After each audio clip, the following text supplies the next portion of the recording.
Welcome back to another Reading and Correcting with me, Kindar, the Tiger Writes, and Ty, the Tiger Supervisor. These are where I read a chapter from one of my stories and correct it as I go. If you want to listen to these live, it's every Tuesday morning, 8 a.m. Eastern Time on Twitch and YouTube. And if you are looking to support me, that is on my Patreon. Today, I am doing chapter 101 of The World Which Is. Ellen and Silver are stunned when we exit the forest with our prisoner. Ellen is pissed at Bramden when I let slip he knew about them well before the bounty hunter struck. About him, about this, about them. Hey, you know what? He knew well before the bounty hunter struck. It's petty, I know, but he deserves it. The story is now that he thought it was something I needed to get out of my system, that he followed me in case I couldn't deal with it but didn't have to help. She takes him away while I secure the prisoner. Then Silver asks if I'm okay. I know she means well, but fuck am I not in a state to deal with her concern at the moment. My response is probably way more brusque than she deserves, and she leaves me alone. It's a date in the next village. Our prisoner tries to escape twice. I let Brandon deal with it because that's going to be a comma.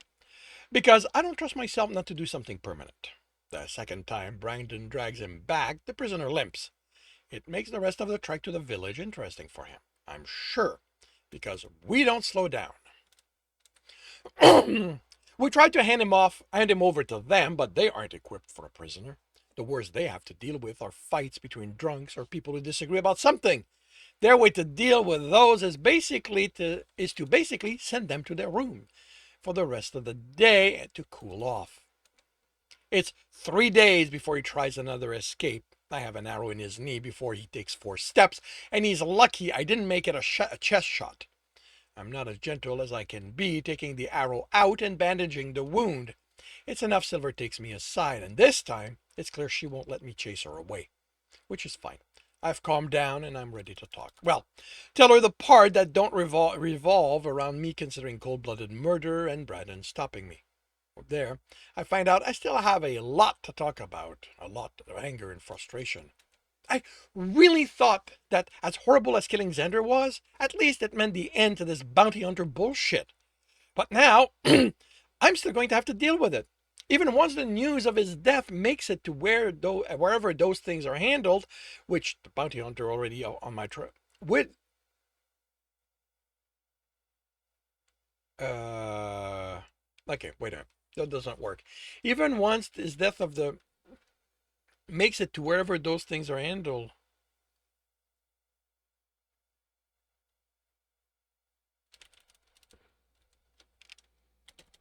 Well, the bounty hunter's already on my trail.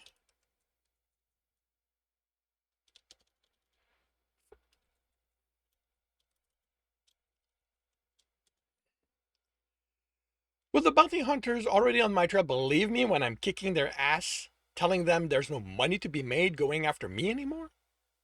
I realize that I'm tired.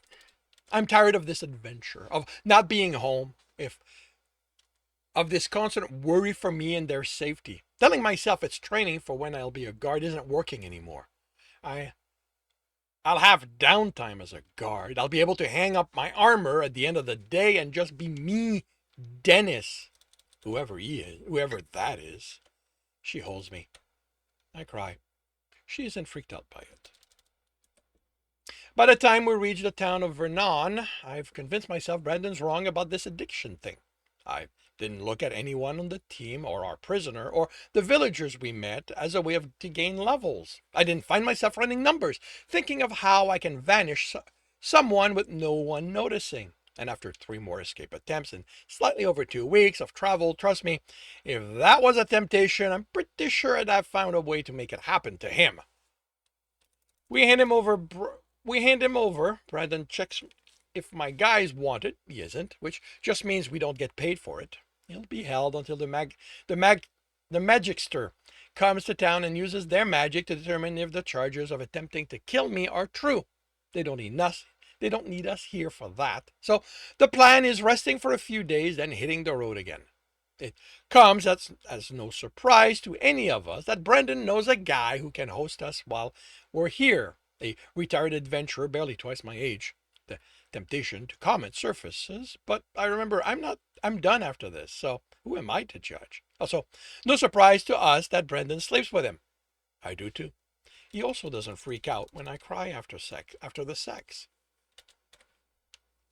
My illusions of being fine are shattered the next day. I'm going around the markets looking to get the best price for what I have to sell so I can afford the next spell when someone screams thief. I'm after the woman before I think of if I should leave it for the town guard, and I swear in that moment I don't have ulterior motives. I catch up to her between two buildings, out of sight. She tries to fight, but she's not good. I have her against the wall, arm to her throat, and I start running the numbers. This was barely a fight, so she's what? Level 10 at most? That's not even a level, but it's advancing me toward 1. I might even be close enough. Whatever I get from her will tip me over. She's a thief. Who's going to miss her? And there's no one watching. I can hide her body, cut myself, and explain I tried to catch her, but she caught me by surprise and escaped. They're here. Someone yells, "Sir, I'm with the guard. I thank you for your assistance, but I'll take her now." What level is he? How long do I have until more people show up? How can I set this up so others think they killed each other? Sir, the hand is gloved. The hand is gloved in metal. I'll take her now. There is authority in the tone. That and the hand finally pierce through what I'm thinking, and not shoving myself away in disgust is hard. I step away. Thank you for your service, Dennis McLeod. I shake myself, try to convince myself I wasn't contemplating murder again, twice, and one of them a guard. There's a reward for her capture. It's probably not much for someone like you, but if you'll accompany me, I'll see to it you get it in full, since you saved us all the work. You take it. I say, barely masking my disgust at the idea I should be rewarded for what I nearly did. That isn't how it works. The rewards are for those who then give it to the needy. I walk away as more guard arrive, and it's there. Not running the number, but the knowledge that if they weren't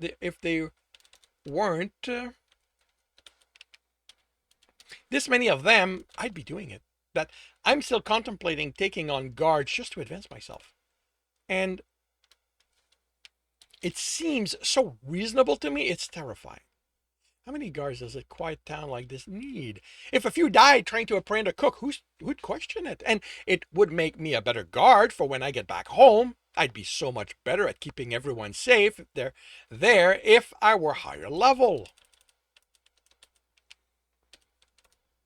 I head back to Brandon's friend's house and don't leave it for the rest of the day. The next one, I go shopping with Ellen, and she helps me get better prices for what I'm selling. I'm almost able to convince myself that's the reason I did it, and not so the threat of someone able and willing to kill me in an instant. That's clunky. I'm almost able to convince myself that's the reason I did it. I did this, comma, and not so the threat of someone able and willing to kill me in an instant will keep me from acting on the numbers. I can't keep myself from running. With her help, I can just afford the next tier of healing spell. 1 health point healed for 6 mana. Still not likely to get this high enough to get one for 1, but that's already half the cost of the previous one. Other than the price, I don't understand why higher spells are dependent on having lower ones first. Probably just some system bullshit to make our lives difficult. When Ellen decides she's done shopping and head to talk with other sorcerers, I hurry back to the house.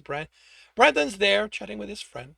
He takes one look at me and returns to chatting. Not long after that, his friend offers for us to have sex. I take him up on it. I don't cry afterward. I don't stay in his bed. Him asleep, us alone in a room. What level is he? Pelting my sword through his chest ensures instant death. I can talk Brandon and the others and leaving now before his body's discovered. Brendan looks so fucking proud of himself for telling his friend to have sex with me, I could deck him. Well, try to anyway. With him, I can't get the numbers to turn in my favor. I am so fucking terrified of ending up alone with Silver. The next day we leave. I don't have to insist that all that hard. We're all kind of done with being around other people, each of us, for our own reason. Brennan makes a joke about explorers and adventurers preferring monsters to people. I force myself to laugh with them. Aren't I the monster in that joke? Traveling alone is good for one thing. With all the constant strangers around me, people who could vanish with hardly anyone noticing, the numbers fade in the background. Enough that by the time we reach St. Louis, I've convinced myself I'm fine again. That what happened in Vernon was a fluke. That I have the problem under control now. That doesn't even survive encountering the guards at the gate. It's a city, so they don't have the luxury of being gentle in checking to make sure no one brings in stuff they don't want or that will cause trouble. When one of them demands to see our inventory and Silver doesn't immediately comply, they go to grab her and I interpose myself. I mean, come on. What was she supposed to do? Just dump it there on the ground? It's not like there's a way to just show what's in our inventory. I'm already running the numbers. City guards can't be low level, so I will get a lot out of this. Winning won't be easy, but so long as he's the one who starts the fight, I will have to defend myself. Brandon and Ellen will side with me. Should be enough distraction. Should be enough distractions. I can pull it off, and in turn, they'll be the what?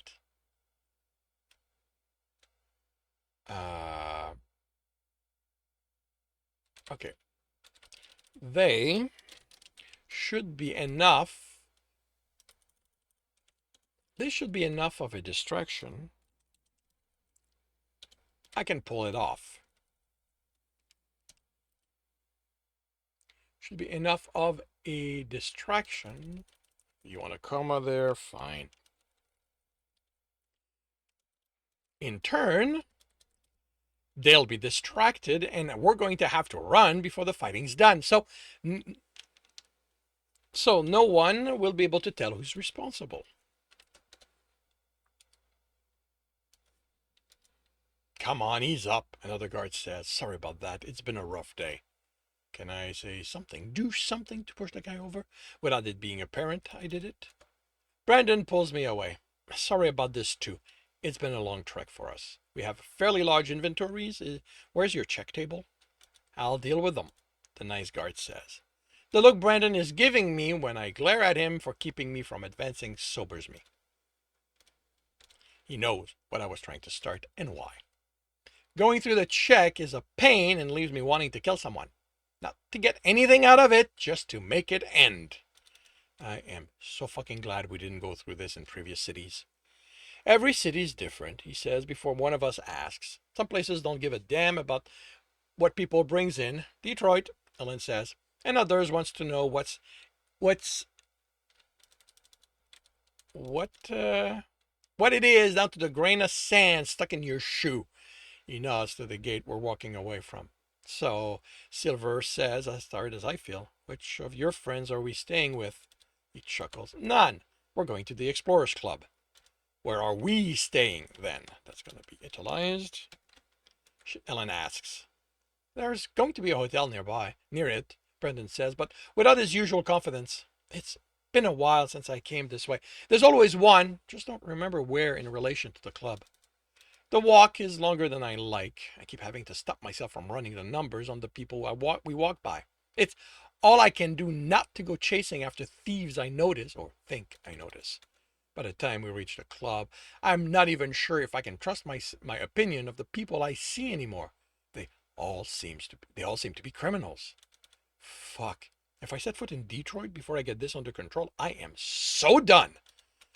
I don't notice what the outside looks like, but the inside is like a hotel out of a movie. The lobby is large with seats and people clustered, talking and reading instead of a bar. It's a welcoming center. The bar itself is in a room to the side, and what I see of it reminds me of the other club, dark, intimate. Brandon gives his name, his and my name. The man behind the counter checks them, then hands us a key each. It's for the same room. Brandon didn't let me ask for my own room. Talk to me, he says as soon as the door is closed. How long and how hard has it been?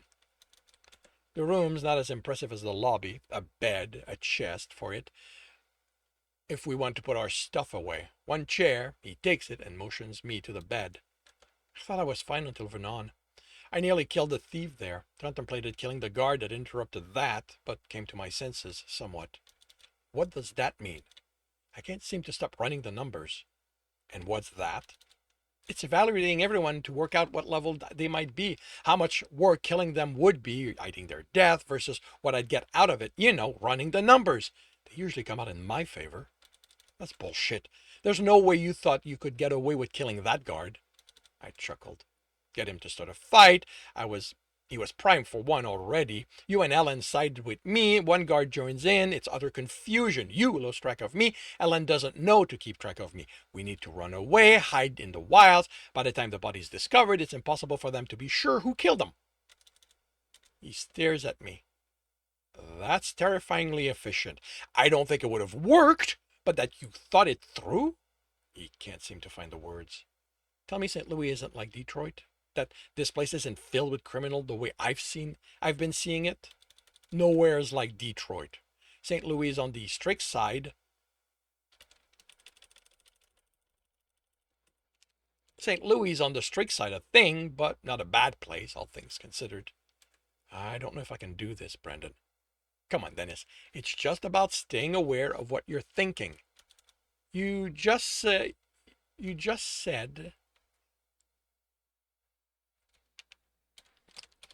said how terrifying it sounded. You have no idea what it sounds like in my head, the utter rationality of it. It's just about training yourself, Dennis. Practice makes perfect and that kind of stuff. You'll see. There's a way through.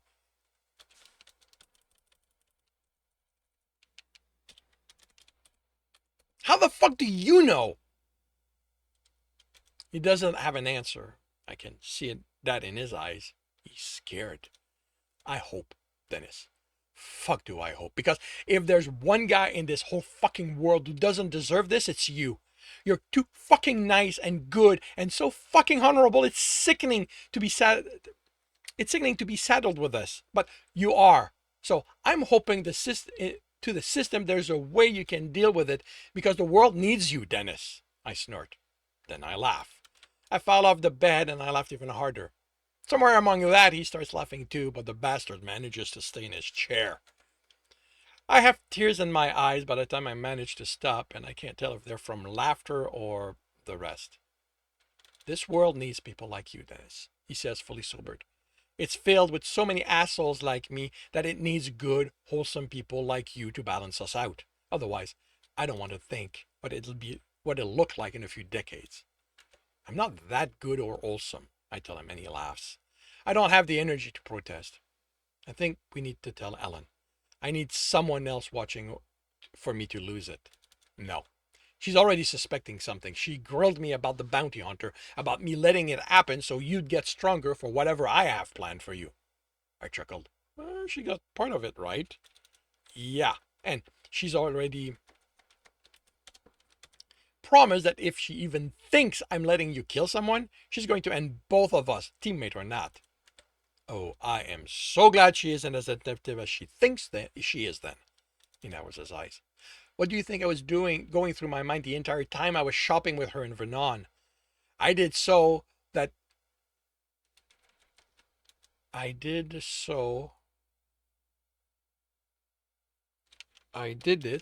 if I couldn't stop myself, she would. You notice what I was planning in the seconds it took me to make it. I was with her for hours, and trust me, I might not have acted on them, but I had a number of plans. She nods. I told you before, you can't count on anyone else for this. How am I supposed to do this, Brendan? The only thing I can think of is finding a spot in the wild as far from anyone as possible and being one with the monsters there. You will find a way, Dennis. The certainty of his tone scares me. I don't know how, but you are going to figure it out. You are going to finish your quest, and no matter what else happens after that, you will make it back to court to waste the rest of your life as a guard. Almost. I chuckled. That almost worked as a pep talk, but you dropped it there at the end. He shrugs. Hey, I'm an asshole. I can't go giving wholesome pep talk. What will people think? But there's hope, Brendan. That there's hope for you and me. And that concludes chapter 101. If you are enjoying this, please leave a like. If you want to know when the next chapter will be up, subscribe and hit the bell. If you want to read this story, it is up for free on Royal Road. If you want to read ahead of that and support me in the process, that is on my Patreon. And if you want to listen to these live, it's every Tuesday morning, 8 a.m. Eastern Time on Twitch and YouTube. Links are in the notes, and with that, I shall wish you a good day.